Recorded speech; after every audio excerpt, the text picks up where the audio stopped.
सोलापुरातही EVM मध्ये तांत्रिक बिघाड असल्याचं समोर आलंय। पुण्यापाठोपाठ सोलापूरमधून देखील बातमी, काही वेळापूर्वी नाशिकमधून देखील अशीच बातमी समोर आली होती आणि आता सोलापूरमध्येही ईव्हीएम मशीनमध्ये तांत्रिक बिघाड झाल्याचं समोर येत आहे।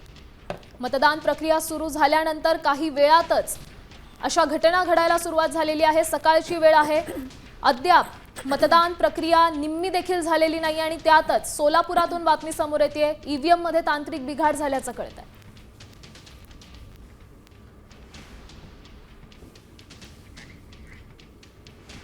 सोलापूरच्या ITI महाविद्यालयातील हा प्रकार आहे। ईव्हीएम मध्ये तांत्रिक बिघाड झालाय, त्यामुळे मतदारांच्या रांगा या मतदान केंद्राबाहेर लागलेल्या आहेत। सकाळी लवकरात लवकर मतदान करून आपण आपल्या कामाला निघावं यासाठी म्हणून अनेक जण सकाळी लवकर मतदान केंद्रावर जातात। मात्र आता जर ईव्हीएम मध्ये असे बिघाड होत असतील तर मग या मतदारांचा खोळंबा होतो।